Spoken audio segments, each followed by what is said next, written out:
Hey everyone, Jordan and Antoinette here. It's Happen Film's 7th birthday, so to celebrate we're releasing our pay-to-view feature film Living the Change for free. We hope you're inspired by the stories featured in the film. If you'd like to support us in making more films, you can purchase a copy of Living the Change without this intro message or any ads from our website happenfilms.com. If you'd like to share the film with your community, you can also purchase a screening licence. We also have a heap of other films available on our website all about permaculture, sustainability and living more simply, so be sure to check those out as well. Hope you enjoy the film.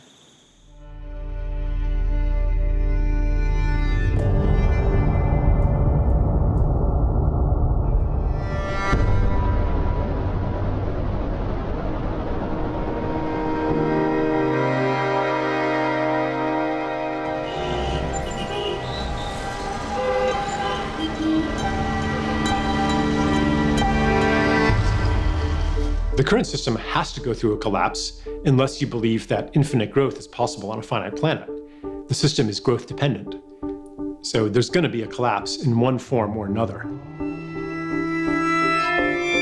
If you just look at what's happening in terms of deforestation, resource overconsumption, waste streams, and climate change, I mean, these are all phenomena that are brought about by our overconsumption, overexploitation of resources.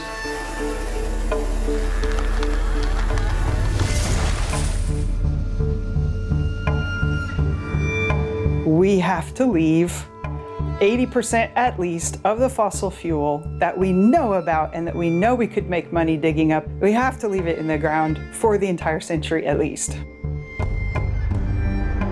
The ecological crisis comes from treating the Earth as an other, as just a bunch of stuff. We've been so powerful and we've impacted on so much of the wild world around us that if we don't do something fairly soon, the wild world is going to consume us. You know, these are the massive issues: climate change, energy and food, all of these things that are converging on us, and yet, you pick up the paper every day and there'll be nothing about this stuff. If you look at our global economic system, I guess you'd have to first think of it as a system by accident. Nobody sat down and designed this thing. And in a lot of ways, it's sort of the worst of all possible combinations, because what you have is something that is supposed to be based in the real world, but behaves as if it were in a fantasy world. It's really exploitive, extractive, damaging, not only to people, but to the environment and to the economy too.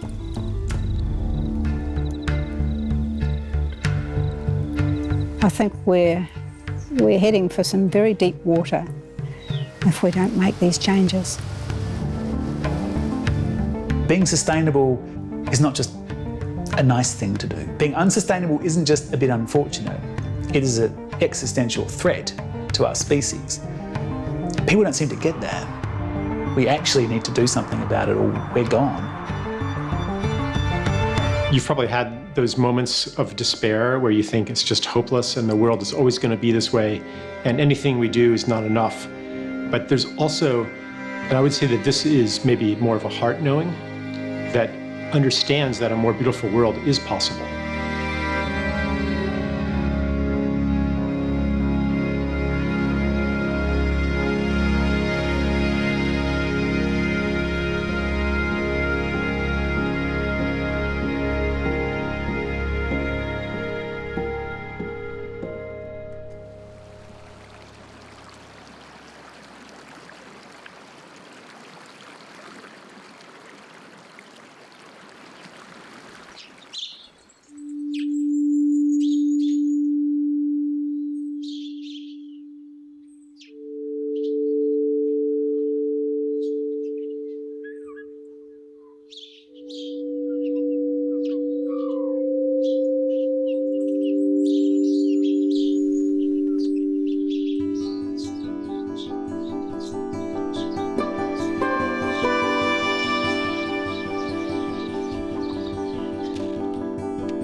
The world is built on stories, or even a story, a mythology.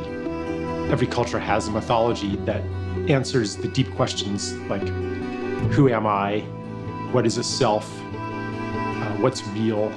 How does change happen? What's the nature of reality? Every culture answers that in a different way. And the answers that our culture has, and when I say our culture, I mean the dominant culture of this planet, the answers that have worked and guided our culture for several hundred years now, and to some extent thousands of years, aren't working anymore. We're facing a crisis in our basic way of making meaning about the world and our understanding of the recipe for living life. Like, all of these things are in a state of crisis.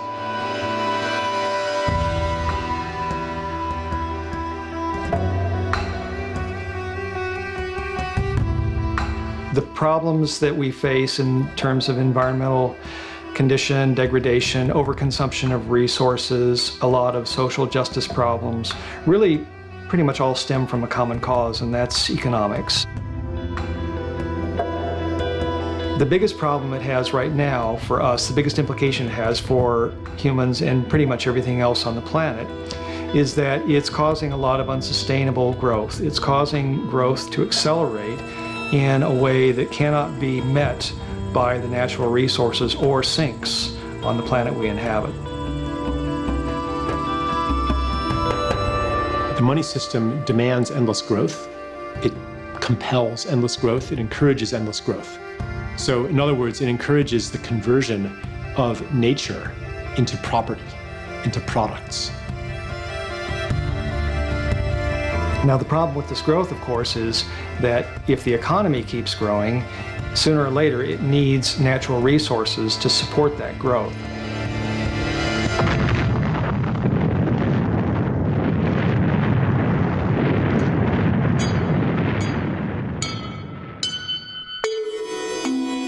One of the big flaws in the current money system is interest. We would probably only need to work half of the hours that we do and still be able to maintain the same standard of living if it wasn't for interest. Interest is hidden in so many ways.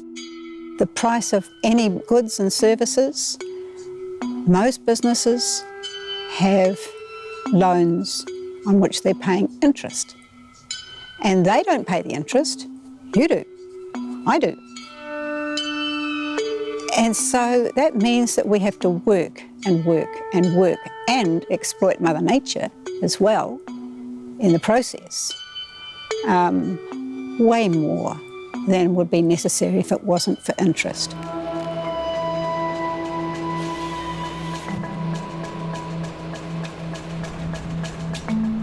For a lot of the things to keep running, that keep the finance engine ticking along and keep economies moving, we have to have lots and lots of energy.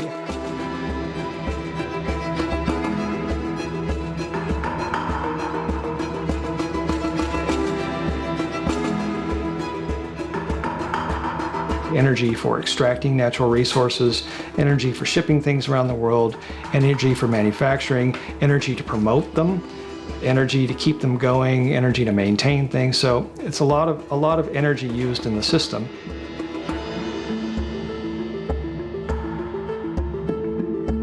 Fossil fuel energy is energy from the sun that's been stored in plants or other living things and has been stored under the ground usually for millions and millions of years.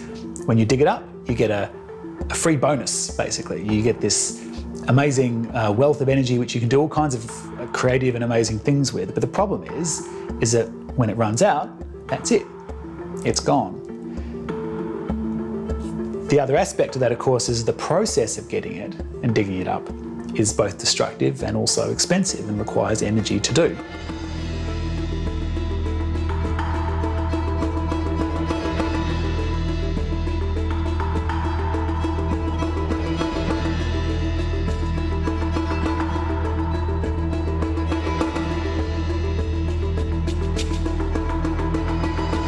Peak oil is a concept that is quite simple.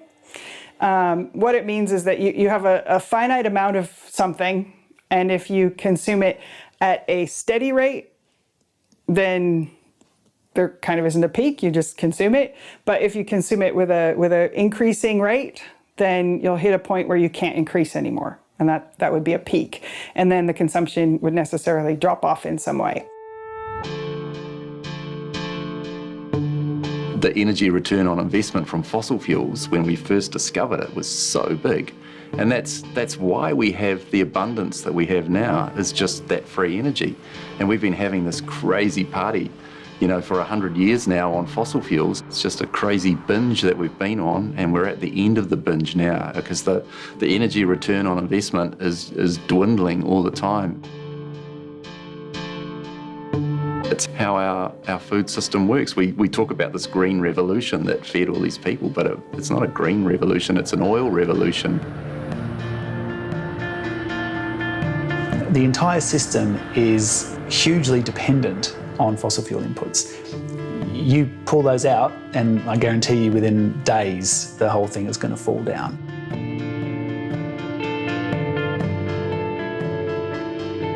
If you take into account fossil fuels and the transport, the tilling, everything, the packaging, the movement, the whole food system that we have in the developed world, so-called developed world, then there's at least 10 units of energy for every one we get out of it. Basing a food production system that's meant to feed the world on something which is temporary brings obvious problems. As a result of that is the huge loss of biodiversity. And while not a lot of people care about bugs and all this other stuff, biodiversity is critical. So when you strip that away by having what we call monocultures, then you get massive problems. With monocultures, we are talking about growing one crop or farming one animal, and you don't see that in nature. Nature doesn't work that way. It's evolved diversity for resilience. When you take that away, these systems become really brittle, and they're very prone to breaking. Now, we kind of stave off the worst of those effects, or we try to, with fossil fuel inputs. We put in fertilisers, we put in herbicides, fungicides, pesticides. We go to great lengths to try and protect these very fragile food production systems.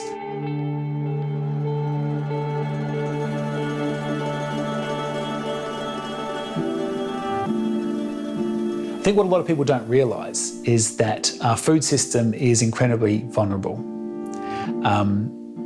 We do a pretty good job most of the time of getting food where it needs to go, managing supplies, managing surplus, transportation, all that sort of stuff. But it is quite vulnerable to major upsets, all kinds of crises, particularly economic crises. If the shops, the supermarkets stop selling food for 3 days for some reason, how would you survive? What would that be like? How would that feel? What would you do? It's happened to me in a major city just one day, and it really made me think. You begin to realise that there is a series of things which all need to be in place and all need to be functioning properly all the time for things to run smoothly.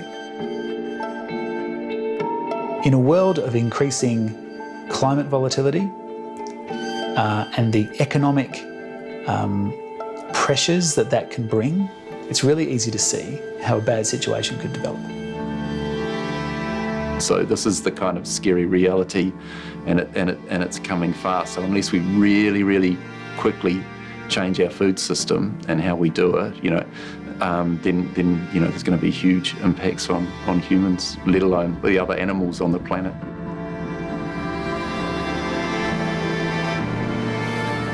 To a certain extent, people who really do understand the problem of climate change and resources and equity, it's really easy to get focused on the miracle technology solution to that, because that's what we do. That's what society's asking us to do.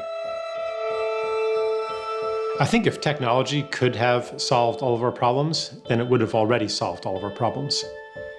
Theoretically, we have all the technology we need to live beautifully on Earth and beautifully with each other. But we have not lived beautifully on Earth and beautifully with each other. So something else has to happen.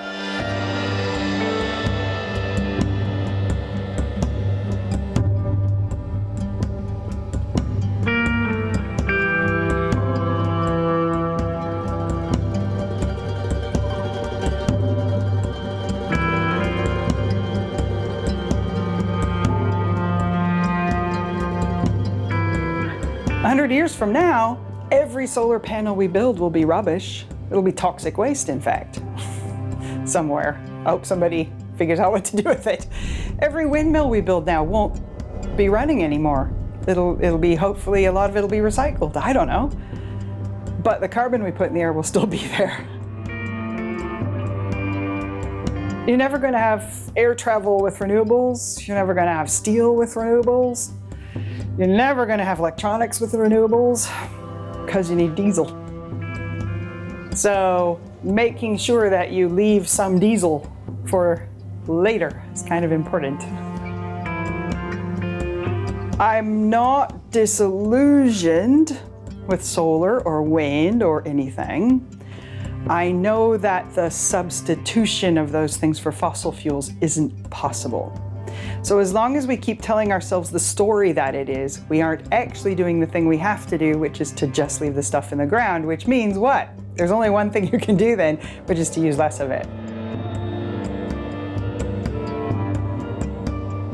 If there's an industrial civilization out there, a couple centuries from now, then they're using fossil fuel, tiny amounts of it, and they're using renewable energy. And that renewable energy they are using is hydro and geothermal and wood that they are harvesting and husbanding very, very carefully. All right? And what we notice most about them is how little they're using of most everything. That's what has to happen. It doesn't matter how many solar panels you ever put on anything. The only thing that matters is leaving the coal in the ground, leaving the oil in the ground, leaving the gas in the ground, all of it, and planting back every bit of forest that you possibly can. That's the only thing that matters.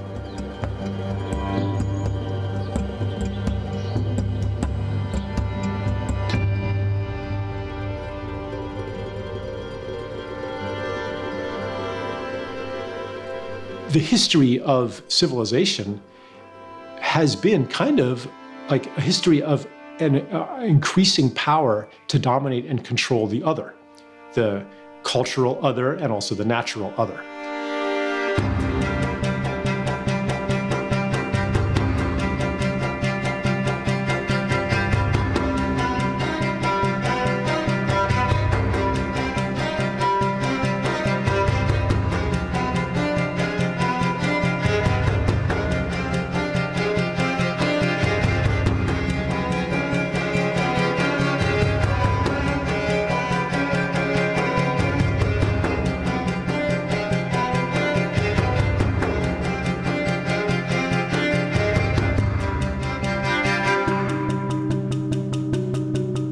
And this was supposed to bring us into utopia. We were supposed to live in paradise by now. A paradise of electrified comfort, robot servants, space colonies, artificial food, infinite lifespans, et cetera, et cetera. The breakdown that's happening today, in part, is happening because this glorious promise of technology and also social engineering was never fulfilled. And in fact, things are getting worse and worse. And in fact, our technologies of control now look to be seeding our destruction. The breakdown of the ecological basis of civilization.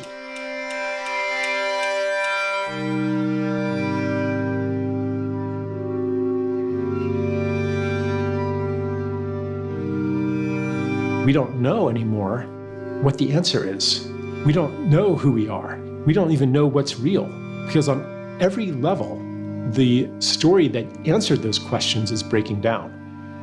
politically, economically, and especially technologically and in our relationship to nature. So that leaves us not knowing, and it leaves us open to another story.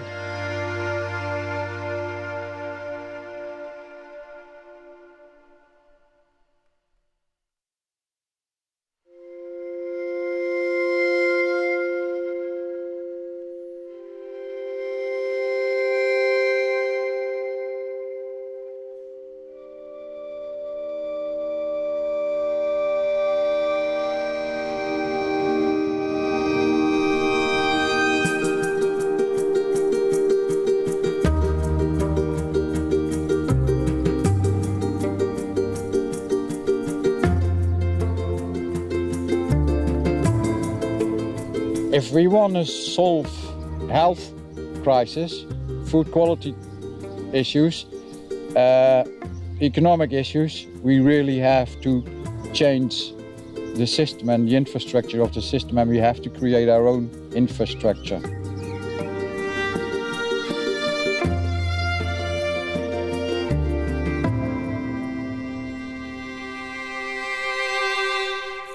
I've been studying sustainable farming systems for over 25 years.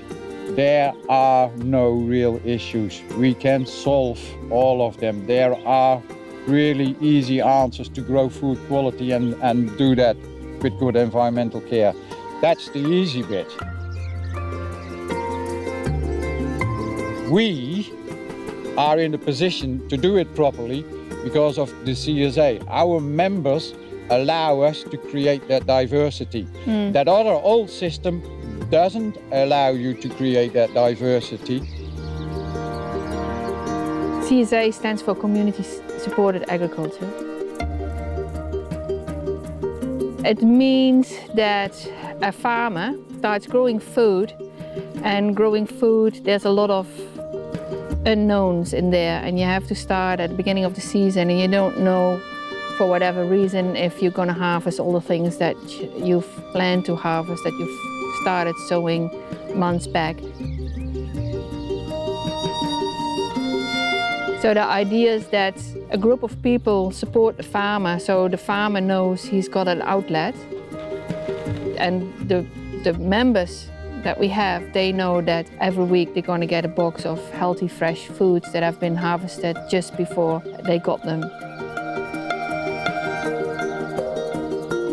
For us, it means we have stability in the fact that the plants we sow, they are sold.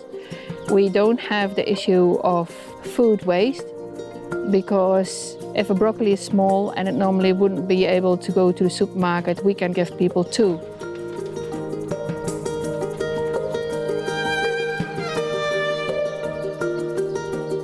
As a farmer, you want to create healthy soils and healthy plants and healthy animals, and further up the food chain, you make sure that you create a soil that invites the right sets of microbes. That for us means we have soil, which is the mineral component. In the soil we've got the microorganisms which are governing the system. We just create a habitat for them. Then you got the plants growing out of there, be it annuals, perennials and trees.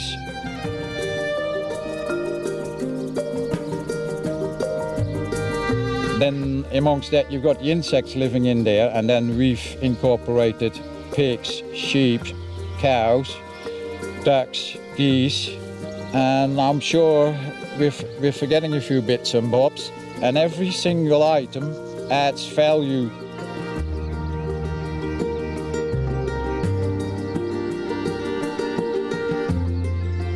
So on the closed loop systems, they will have tree crops and all that, nuts, fruit, all that kind of thing happening on the fringes or in shelter belts. A whole really diverse approach to farming that is way more sustainable, but also it closes that nitrogen or that fertilizer loop, so you don't have to bring it in from the outside. You just don't waste it.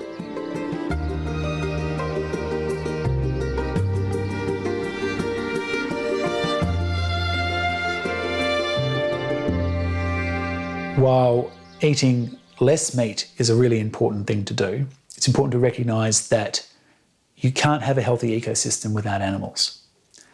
A truly environmentally friendly and ecologically healthy food production system must have animals, because as soon as you take animals out of that system, all the jobs that those animals did in that functioning ecosystem now needs to be done some other way, whether that's by people or chemicals. The health of these food production systems is supported by the natural and healthy interaction between plants and animals. And that can take the form of pest control, fertility cycles. There's lots of interactions between animals and plants which we can and should use to support a healthy and resilient food production system. So really what that boils down to is we need to eat less meat. We don't cut it out, but the best thing that anyone can do is try and find producers that are operating systems which are looking after the health of their environment, including the animals, and supporting them.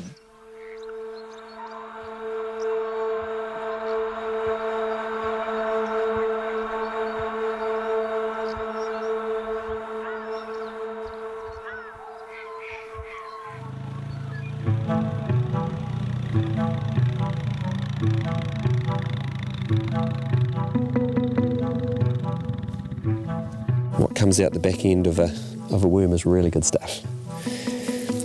And then it's just really cool just seeing, you know, this hyphae of fungus and that just growing on the surface of the soil.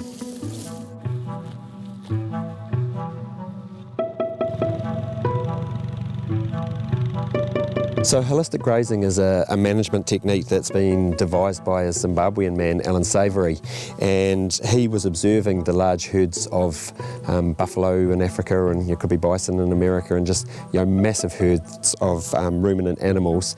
And these animals were constantly on the move because there's generally, you know, some lions or something just on their back and wanting to pick off any of the weak ones. We have large mobs of cattle that are shifted every day, but instead of lions, you know, keeping them bunched together, we have electric fences.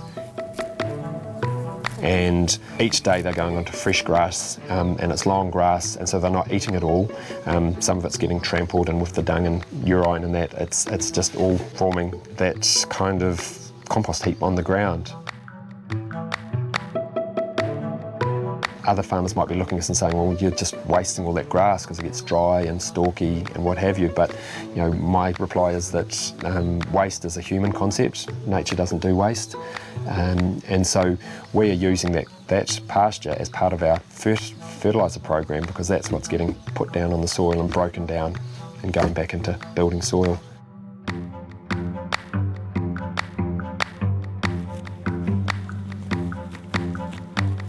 When the grass is grazed under the holistic long grazing system, it gets cut off short by the animal, and it also sheds its roots at that time, and that's what is releasing carbon into the soil. And I guess one of the most exciting things and drivers of what we're doing is the potential that has for helping with climate change issues. Some of those CAFOs that they call in America, or the feedlot, cattle fattening operations, are a climate disaster. But again, you know, under this system, they are sequestering more carbon and are part of a natural cycle that is actually beneficial. Conventionally, farmers, it's all about keeping the grass short in a vegetative state, so it's growing vigorously. And that system works while you're putting on, you know, lots of imported fertilisers, particularly phosphate fertilisers, largely from North Africa, and a whole system that requires digging up that fertiliser and trucking it and then shipping it and then trucking it and then processing it and then flying it onto hills. It's a system that's not going to work in a future with less fossil fuels.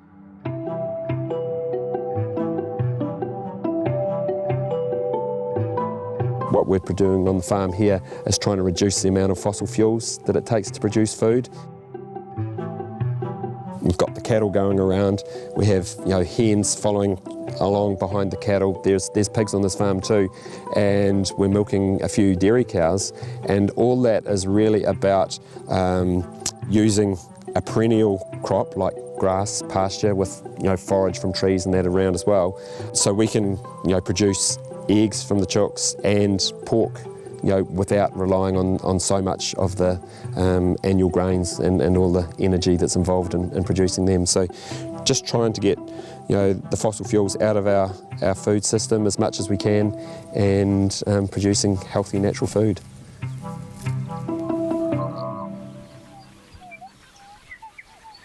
The powerful thing is that with regenerative agriculture, we can not only produce food, and we can not only produce an abundance of food, but we can do it in a way that regenerates the land, that replenishes the aquifers, that sequesters carbon, that nurtures and supports biodiversity. Regenerative agriculture, permaculture, holistic management, there's nothing magical about the way that these things work. It's all based upon sound science and about having a point of view that is looking at your ecosystem in its entirety, not just individual aspects of it. So really what this breaks down to is that anyone who's looking after land, whether you're a farmer or a gardener, whatever, you're an ecosystem manager.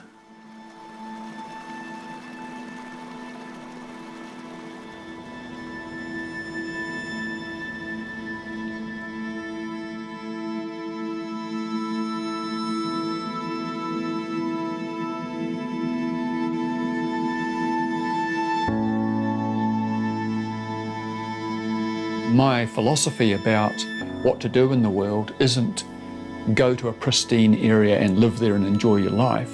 It's to find a place that's degraded and fix it up.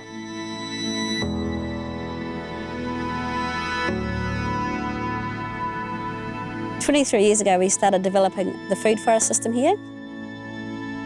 We've got 480 different species of plants at last count. That doesn't include the 80 different types of apples and the 60 different types of gooseberries, and so it's lovely to have that diversity, and it means that every time of the year there's things flowering, things giving fruit, root crops you can eat, and so having diversity is special, and that's what makes a forest garden resilient.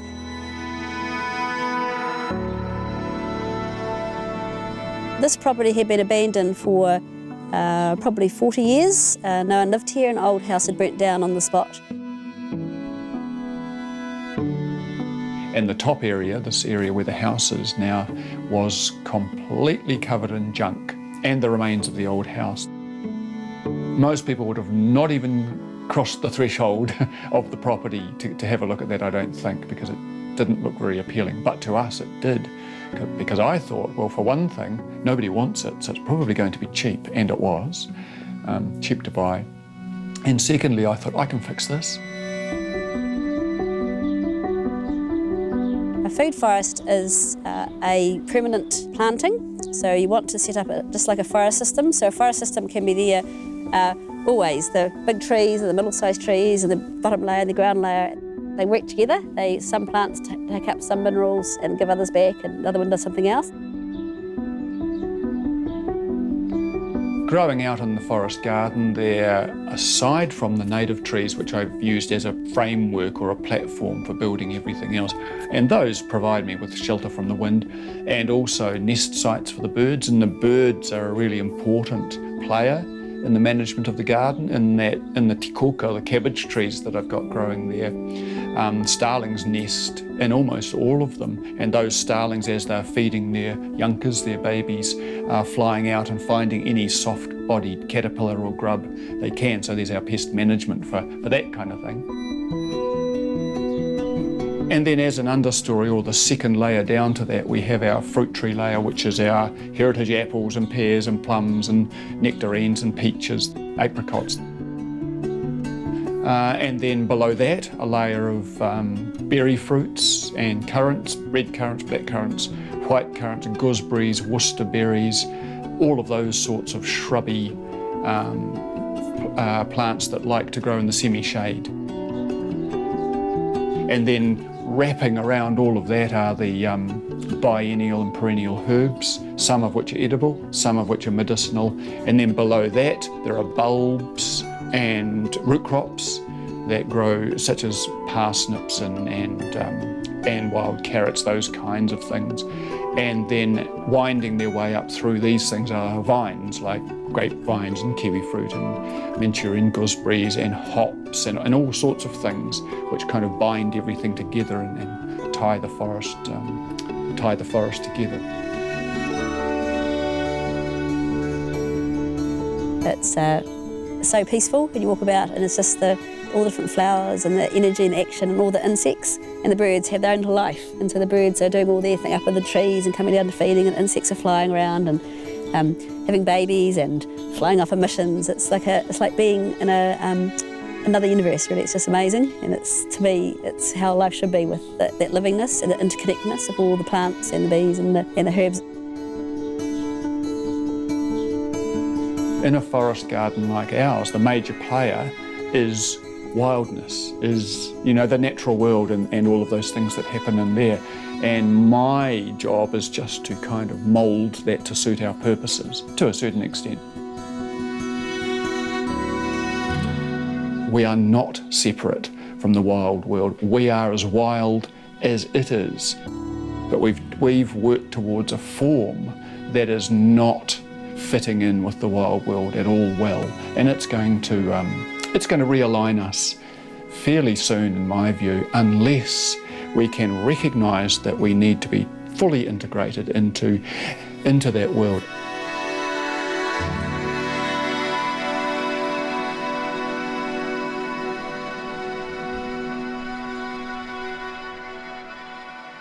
People in indigenous societies, in tribal societies, or in agrarian villages, they were enmeshed in a matrix of relationship that gave them a strong identity. Everybody who they saw on a daily basis knew them really well. And we also were in intimate connection with the land. We knew every plant, we knew every animal, every bird, we knew its song, and when it sang, and what bugs it ate, and where those bugs lived, and what the soil smells like where the bugs live, and what plants grow there, and what medicine the plants are used for. We were in this web of interbeing. We felt as if we were at home in the universe. That is missing in our current society. We're surrounded by a sea of strangers, people that we know only very superficially, if at all.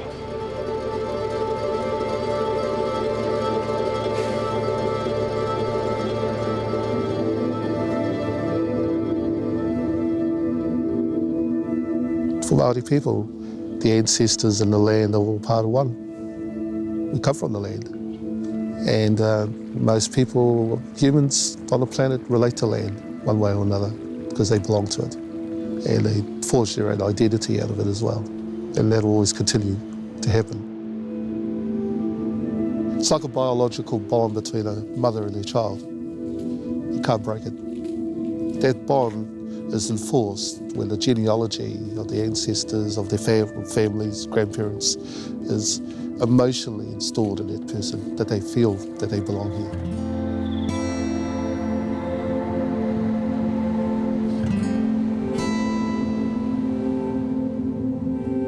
Interbeing is a very natural term. It means more than interconnection or interdependency, which kind of suggests separate selves having relationships.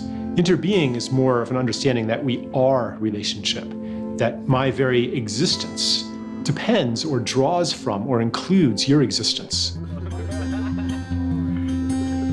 My well-being is intimately connected to your well-being or to the well-being of the river, the ocean, the forest, people across the world, and so forth, because I'm not really separate from you.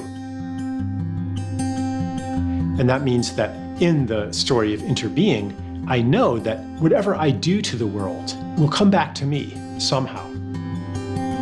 So if our true being is the totality of our relationships and includes everything in the cosmos, if we are truly maybe a holographic mirror of all that is, then when we cut ourselves off from any aspect of nature, other people, we create a wound, we create a cutoff. And this is painful. And we yearn to recover our wholeness.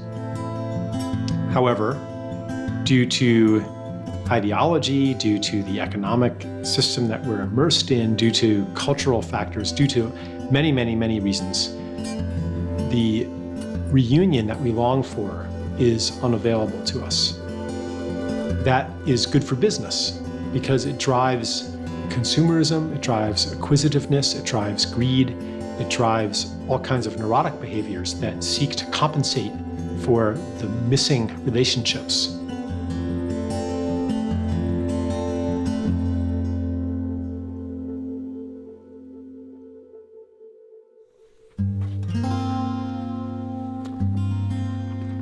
I felt myself being drawn into this materialistic world because all the people that were around me had material possessions, and there's this wanting and creating of attachment and wanting more stuff. So I sort of got swept into that in a way.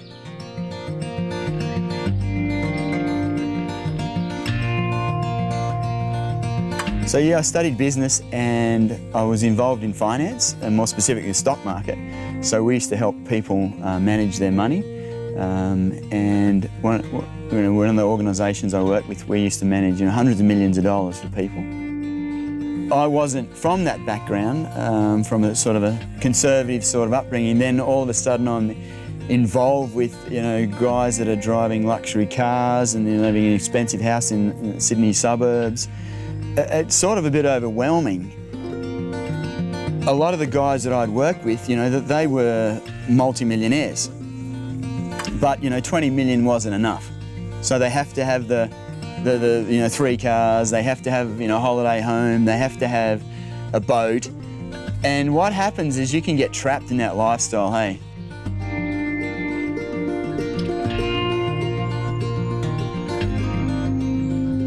So the idea is to, have native plants mixed among fruit trees. So we've got, natives here. We've got a Tamarillo here. We've got Manuka and Carnuka and Pittosporums, natives. We've got a cabbage tree here. This is a pine nut.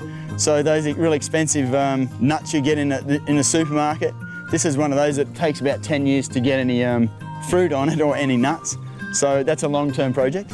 And then we've got over here, we've got a fig tree, which is fruiting quite nicely.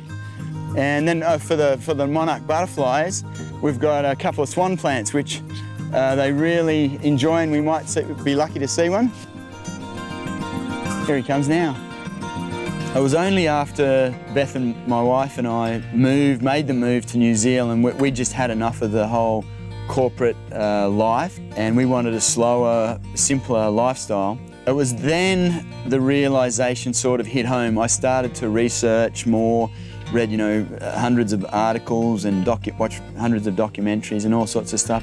Then I started to really understand, wow, we've got some serious issues here, and no one's really talking about this stuff, and it's quite scary.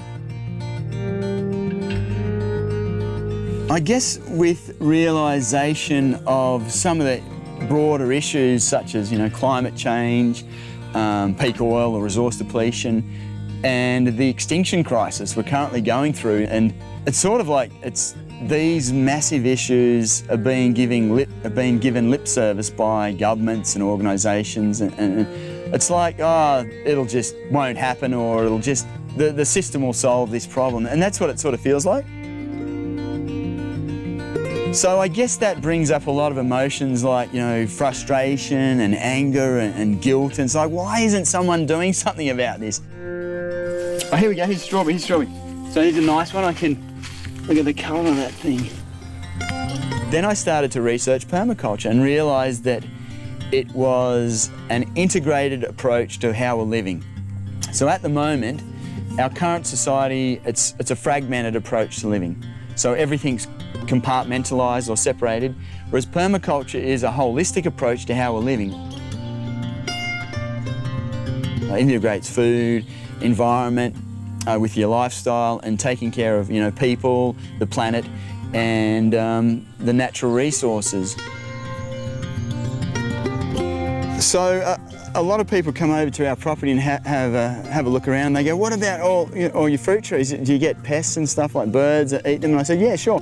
But we don't mind that. That's what, they were here first, and we're a part of nature. And we've had comments from other people that live around near us on the farms, and they say they can't believe how much wildlife and bird life is here, and their properties just a few 100 metres away have almost no wildlife or bird life.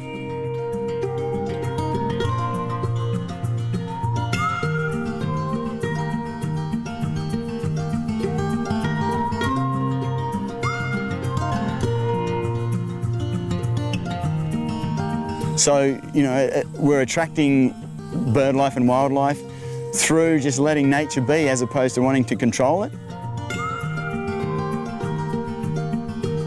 Permaculture links into other aspects like collaboration, localisation, food resiliency and networking. So it's not just about growing food, it's about connecting a whole system and integrating a whole system into one's life. This lifestyle, working on the land and doing permaculture, it feels more rewarding and like I'm putting something back. We also live a less consumerist lifestyle, so we don't need as much stuff. So I haven't got this constant craving for more and more things to make me feel satisfied or happy. So there you have it. We have homegrown salad, fruit salad, green salad, and some eggs. And I can't believe still that I don't have to go to a supermarket. We've grown all this ourselves in just 3 years. I'm still amazed. So anyone can do it.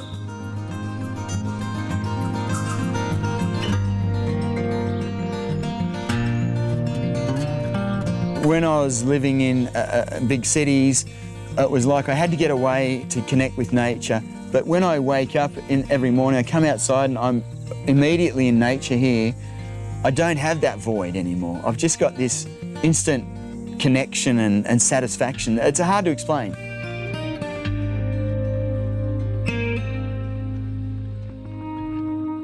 I mean, maybe you've had this experience, feeling like I'm not living my life. I'm living the life I'm paid to live, but what about my life? So this is a different dimension of human nature that we need to invoke. We need to implement. We need to create conditions for that part of human nature to blossom.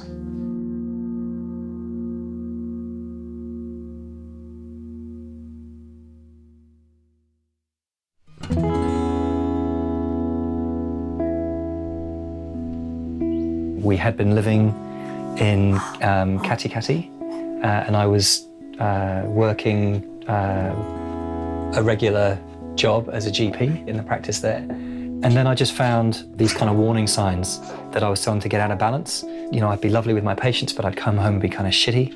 I was feeling quite depressed. Just kind of the internal cogs weren't running together very well. And we started talking about it and thought, well, maybe we really need to kind of radically rethink how we want to live. So the house is 20 square meters. It started with a sheep shearer's quarters just to the side of us here. And that was maybe 20 years ago that was built. So our bedroom is the original cabin. And then this L-shaped space is our kitchen, lounge, library, office, day bed. Everything, yeah. 20 square meters. We've got a shower just adjoining and a bit of a deck out the back. A few months ago, a friend of mine helped me put a 300-watt panel up on the roof. And so that powers the broadband and telephone and a bit more light. What else? Now we can use a sewing machine. Yeah, we can. Sewing machine is good. Yeah. A lot of people, when they hear about it, they think, oh my gosh, how is that with a baby? And even before that, how is that just the two of you? And I think actually it's great with a baby living in a small space in that wherever she is, she's never that far away. So it's quite easy to be doing whatever I need to be doing and keeping an eye on her. And when she's sleeping, she'll be close by. We have, I don't know the term for it, like a work trade arrangement with the owners. And we've been living here just over a year. So about 3 or 4 days a week, I'm on the farm. And then part-time I work as a GP. So our costs are fractional to what they were living in town. I don't have any stress about money, which is a huge benefit. Emotionally, I'm healthier.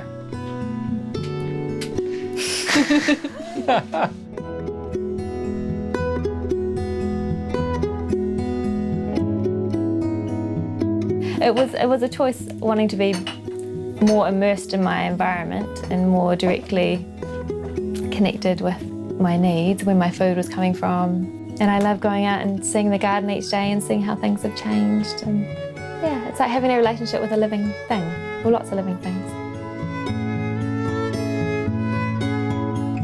Regularly attending in the garden, I had this feeling of almost being in love with the garden, which blew me away. The future of humanity is to return to that relationship to nature and to all beings and to all human beings too, to fall in love with the world. Its well-being is my well-being. If we really were in love with the planet and incorporated that love into all of our systems, into our money system, we would not have an ecological crisis. If an economy is operating outside of ecological limits, then the inevitable conclusion is that it's going to completely erode the resource base until it implodes or collapses. So really, the choice that we have is to design and develop an economy that operates within ecological limits. That's our only safe bet. It's our only bet at all. So if we think about the whole problem of deflation and what could happen post-collapse, in a country that experiences a sudden reversal and this loss of liquidity where the money supply really gets chopped down, people still have needs, people still have goods and services. They're going to find a way to exchange those. What you want is the easiest possible way to make this happen. And this is where alternative currencies would plug the gap. If a central government were quick thinking, quick off the mark, and actually had a plan for dealing with this stuff, they could introduce a new currency, maybe a parallel currency, maybe a replacement currency, to counteract the disappearance of all the bank money. That probably won't happen though, so it's going to be up to local and regional currencies to fill that void.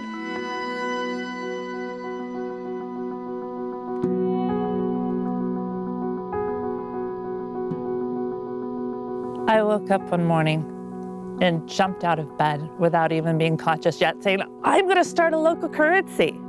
And I just felt so much joy. There was just like this energy moving through me. LOAV stands for Local Origin Ashurst Voluntary Exchange System. It's one of those acronyms that you fit the words to the acronym instead of the other way around. It is meant to be a voucher system that circulates in Ashurst and the Bahangana Valley as a voluntary alternative to using money for exchange.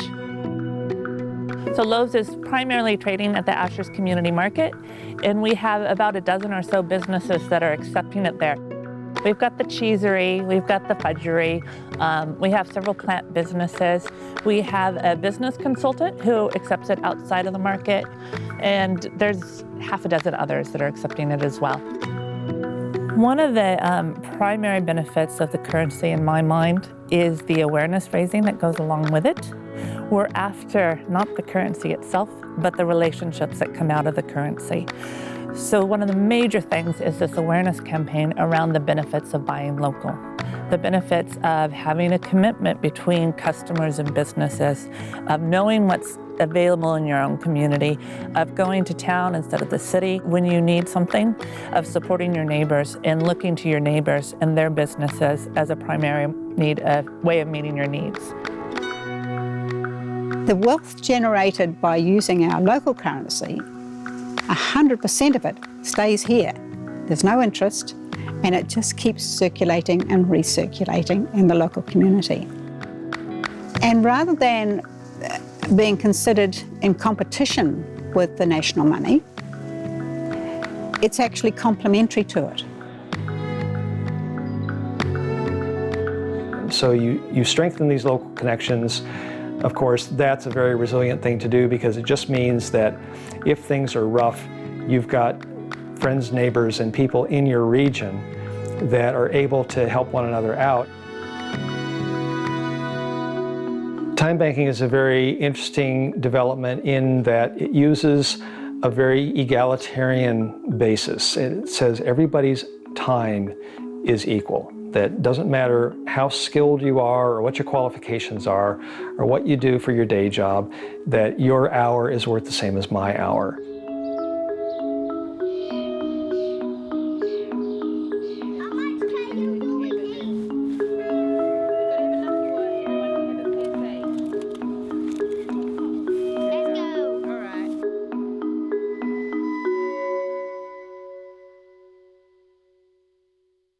I'm Maria Lee from Te Mahi Kai at Diamond Harbour School, which is a gardening to cooking program. So we teach the children how to grow everything themselves, and they put the seeds in, then look after the garden.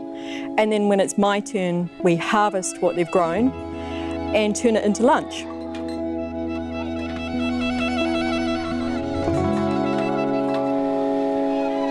So today we're making kale chips and broad bean dip, and each week it's different. The idea is just to teach them some basics of cooking. And in order for that to work, we use Time Bank volunteers, and we couldn't do it without them. Our volunteers are paid 1 credit per hour that they come and volunteer for us. So we take those from the school Time Bank credit system and give it to them, and then they use that to trade for whatever they need.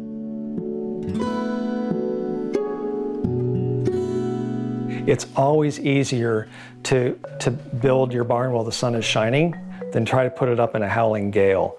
So if you put these things together now, if you get a system up and running, and especially with something like a local currency where there may be some marketing involved, you know, trying to get buy-in from people and all that, you don't create one of these things out of whole cloth and get it widely accepted overnight. Look, there's no getting away from it. A huge part of this is that we just consume too much stuff. Our entire economy is built on getting us to buy and consume, dispose, and reconsume things. I don't think it's realistic that we can expect to live in a world where we don't make things or use resources. Of course we do, but we need to use them in a way that is smart. You know, it's about intelligent use. It's about being efficient and not wasteful. The notion of waste is something that wasn't around 200 or 300 years ago. You know, we just didn't have waste. Things had utility, things had value all the way through. And if they reached the end of productivity, they were, you know, reformed into something else.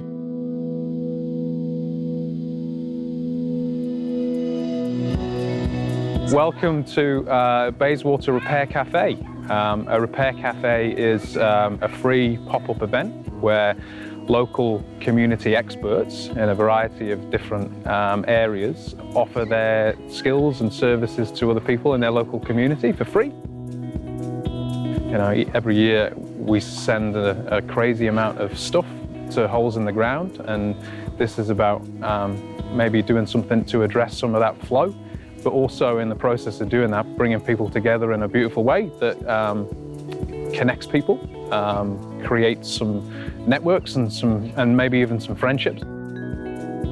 So we've got 5 different repair areas at the cafe today. We've got a electrical appliances repair space, and that is overwhelmingly the most popular area. So people bring in toasters and lamps and all kinds of random bits and pieces. We've got a clothing repair space, and we've got a team of seamstresses and a seamster, if that's the right word, who are mending clothes.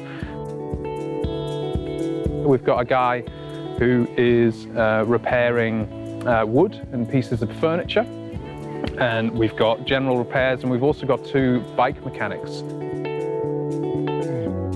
I was speaking to the daughter of one of the volunteers who helped out with repairs, and he was an older guy, and he said to her that he felt a real sense of belonging and a real sense of feeling useful and having purpose. And I thought that was an amazing outcome from the day, to make someone feel good about having shared their skills with local people. This is a beautiful example of a community initiative that brings people together and enhances connection, enhances a sense of community and neighbourhood. And you know, we fix a lot of stuff, but more important than that, I think, is the building of connection and community.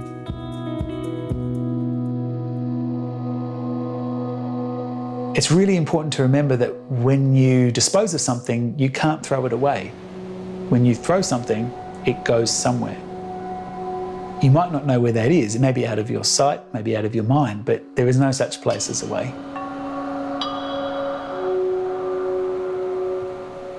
In 2007, we were really starting to think about our impact that we were having, just our regular day-to-day actions. And one of the things we focused on was how much rubbish we were producing.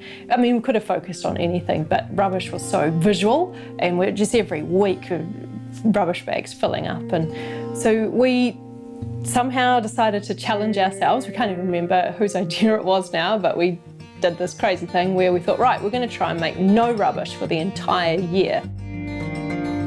We were genuinely not green people. We were putting out a bag of rubbish every week without fail. And we had literally never thought about it before. We it came to us one day and went, oh my gosh, this is terrible.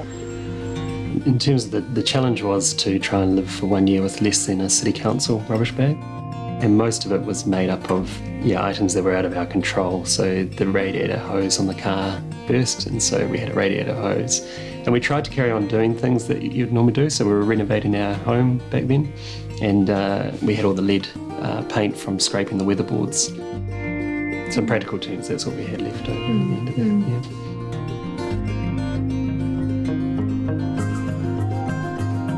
I think when we look at the average rubbish bin, or what people are putting out, at least 50% of it's generally organics. And so you take the biggest things out first, right? So deal with organics is the no-brainer. If you do that, you're 50% ahead of the average citizen. And then there's another sort of 30% of recyclable material generally these days in a rubbish bin. So that's the next thing. So you deal with the organics, then you recycle everything you can, and you're getting up then by that stage. You've made massive gains. People can feel overwhelmed and feel that what they're doing doesn't make a difference. But most of the waste we create or we're kind of complicit in is waste we've never seen. So we'll buy something, and there'll be a bit of packaging around it that we see, but in making that item, that's when the bulk of the waste is created. So if you're putting out a rubbish bag, it actually represents 70 rubbish bags of waste that you've never seen that's gone into making that bag of waste. Consumers have it tough, right? There's a lot of money goes into marketing and sending them messages that you can buy our compostable packaging, and you're saving the environment. And of course, compostable packaging in the landfill's just as bad. It's the sort of thing that actually needs to be composted at very hot temperatures, so it really needs commercial composting to be done properly. One of the biggest problems in my business that I have to go to vendors and say, I'm sorry, I know you've paid more and you've been promised that this is eco and compostable, by the person that sold it to you, but they didn't actually go and do their product stewardship and find out whether the composting industry can take it in every place. I think we've actually got consumers that want to do the right thing. We've got businesses that are doing amazing stuff. And we've got a government completely missing in action in terms of providing a framework for to encourage those behaviours more and more. So when you do buy a container in the supermarket, you make sure it's a reusable container. And then you wash it out and you take it into one of these stores and you get them to weigh it, and then you fill it up with whatever you want and they take the weight off it, and you've just stopped that plastic packaging. If people are combining composting and learning how to recycle, and they're just putting a bit of extra thought into how they're shopping, particularly considering that packaging, it's that choice when you're at the supermarket or at Bunnings or whatever, thinking about the item. Essentially, if it's plastic or got other composite materials in it, what can you do with that at the end of life? Not much. It's going to be rubbish. It's going to be around for thousands of years. Every time we spend $1, it's a vote.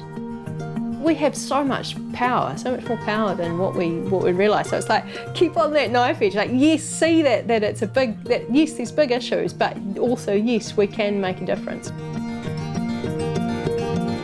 Like, there's part of me, you know, when I go to recycle my bottles, you know, or compost my waste, it's like, well, what good does it do? You know, I'm just subtracting one plastic bottle from the enormous trash heap that gets shipped to India and is making new mountains in India and China, you know, of waste. Like, what does it matter? One bottle different. You can say, well, if everybody did it, then it would make a difference. So you have to do your part. But part of you will say, well, I'm not everybody. And if everybody does it, then it doesn't matter if I do it. So we have to have another reason. For me, it comes down to relationship and ritual. I like to save my compost and use composting toilets, for example, not because I've done some calculation that this is going to save the world, but because it's a different kind of relationship with the beings around me.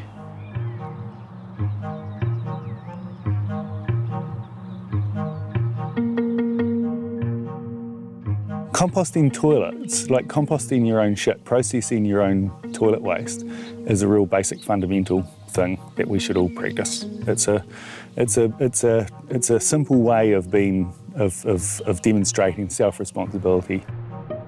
So with a flush toilet, basically you take really nice clean drinking water and our shit and mix the two together. Both wonderful resources. When you mix them together, you create a toxic problem. So with a compost toilet system, you're able to capture that amazing resource and take care of it and treat it in a way that removes any pathogens or problems and create a wonderful resource. Okay, so welcome to our toilet. For a start, it's a composting toilet bucket batch system. We've got cover material, which we use old sawdust from the mill. It's already got bacteria and a bit of fungus in it. So you go make your deposit, put a bit of cover material on, leave it. And then when we've got a certain amount of buckets, we go to the compost and add straw and garden waste and kitchen waste.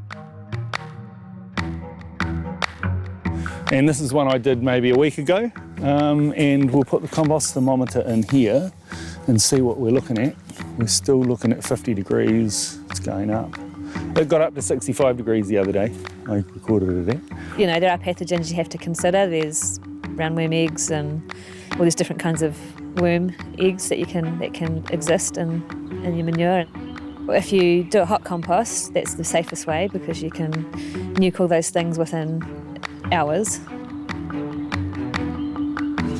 And over here is what you get. I'll put it in a bag, but you don't need to. That there is about a year old. It's got lots of worms in it. We put all our garden waste and all our kitchen waste in here. But the worms are a good sign. If you've got worms, it means it's not too acidic and yum, good stuff.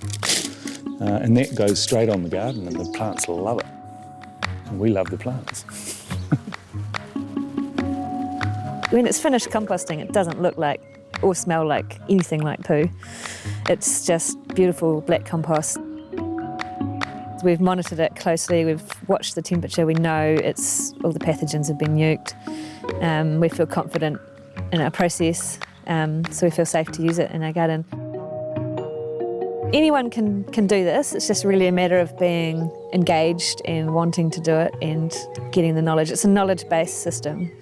It's not technological or anything really advanced. I've seen people do it in cities, with a wee backyard, small backyard. And I've seen people do it in really rural settings. It's just a matter of being engaged. Yeah, it's for everyone. Everyone who wants to take more responsibility for themselves and not pass it off.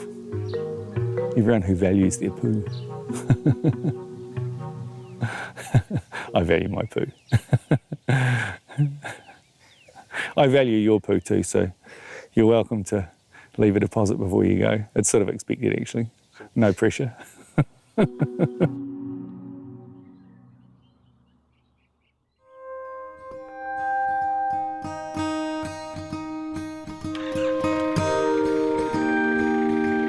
come to see that in order to be part of the solution, we really need to use our everyday choices to change our behaviour. And it's a cultural shift that needs to happen in order for us to at least sustain ourselves, which isn't even enough, of course, because what are we sustaining? And so that's something I've really been putting a lot of time into recently is designing my work so that it's actually regenerative.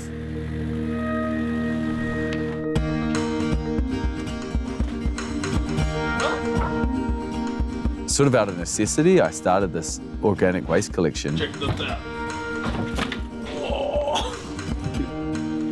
Yeah, we're currently picking about 2.5 tons up each week from local businesses, and instead of that all going into a hole in the ground, it gets returned back to the soil by way of windrow aerobic composting.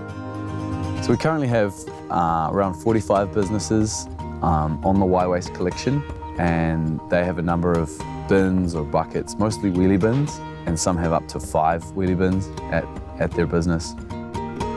And every week, Y-Waste comes and picks that up, and we take it to, we weigh it, we record all the data and things like that. We take it to a composting facility. And so, yeah, we're in partnership with them so that we can return that waste back to the soil. Recently, one of my clients rang me up and they were super stoked because they were able to cancel this big skip bin for their rubbish, and now they just use a 240-litre wheelie bin, which is much, much smaller. And that's as a result of all of their compostable waste going back to the soil. Oh, what's that? Oh, tasty muffin.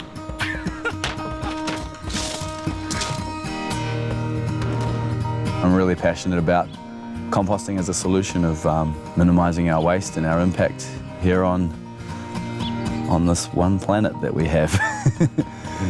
Food scraps and biodegradable waste takes up over 1/3 of what we send to landfill. When biodegradable matter biodegrades anaerobically, it produces a lot of methane, which is 23 times worse than carbon dioxide as a greenhouse gas. And not only do you get that gas going into the atmosphere, but you also get a liquid version of it leaching into our soils, into our water table.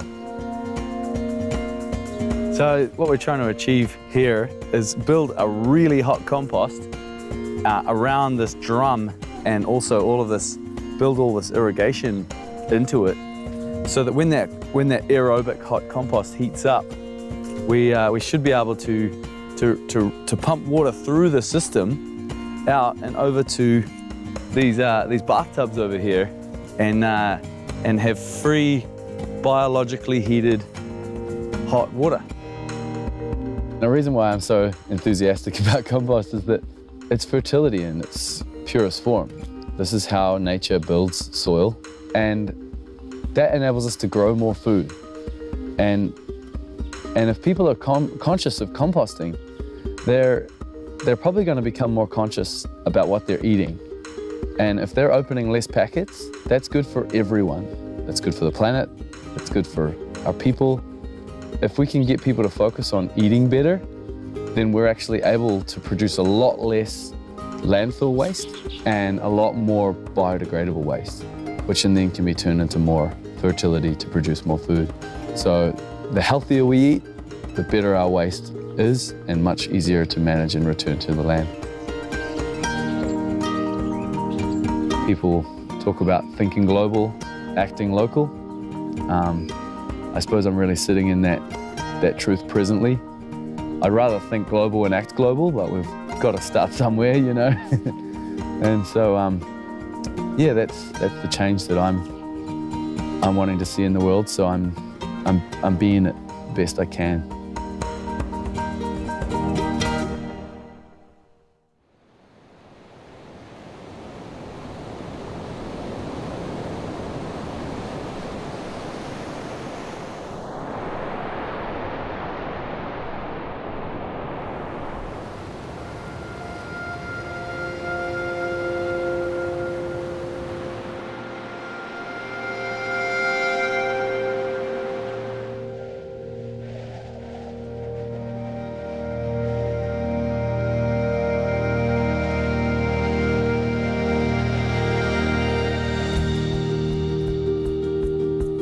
I see a lot of people who are very sensitive to the devastation, the damage, or just civilization, and it paralyses them. And that's sad, because we need those people, all of those people.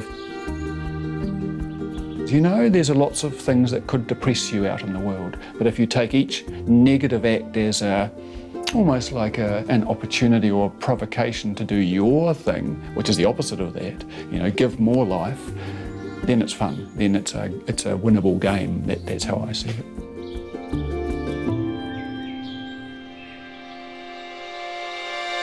It would be awesome to see our country before human contact. You know, the thousands and thousands, millions of birds. Huge, huge Kodi trees. It's just unimaginable. I think we all have done a misjustice to looking after Papatūānuku. My ancestors weren't always exactly the best conservationists either, but we now have a chance to revive and recover those landscapes before it's too late.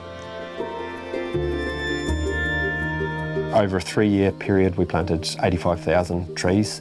The majority of those are New Zealand native trees, which are now flourishing and really transforming the landscape. I just sort of would love to see what this place looked like 1,000 years ago, which is such a brief period in ecological time. And in that time, we've sort of stripped most of the native vegetation and done a whole lot of damage. And we've gone about as far as we can down that road. And so now it's time for us to try and find the balance and restore those ecosystems, but find a place for humans living harmoniously within it. You don't realise this, but this used to be pastoral desert. It was just grass. Yeah, and this is what people can do. You can create heaven on earth. Start growing food. Food is central to the way we live, our health, and our whole ecosystem environment. Even if you're in an apartment, you can, windowsills, pots, whatever, you can start, and that's the first step. Once you engage with growing and experiencing nature, then things start to happen. I get asked this a lot, what can somebody do if they're not a farmer or they're not on the land? What can they do to change it? Well, they can do a lot. The best thing that anybody can do is to vote with their wallets. While in some cases it may be more expensive, do what you can.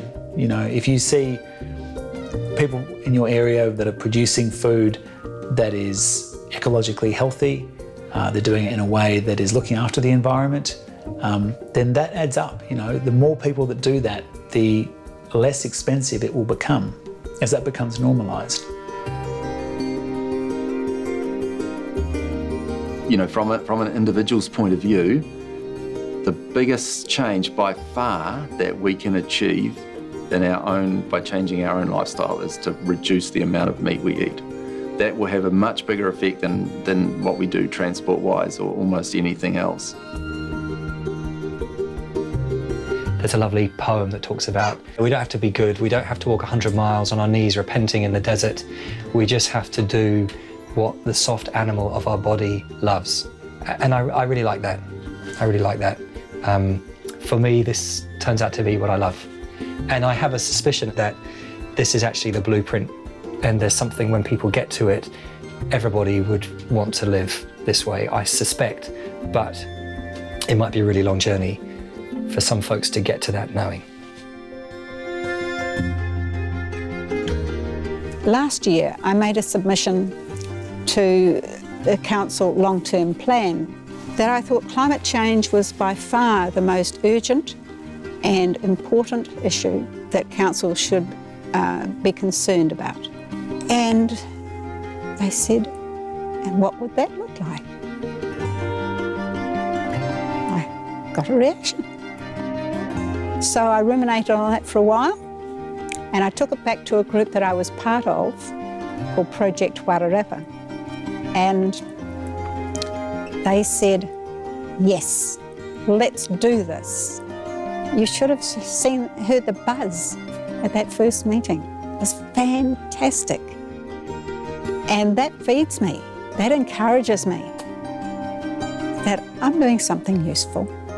It's my time to give back to the community that's been so good to me, where I've raised my kids and had such a good life. So my vision for the future, I have to be really clear, it doesn't have anything to do with things working the way they do now, but with renewable energy. That's actually not a possibility. Working on renewable energy and being quite different from what we do now, evolving into something else, is the vision I see.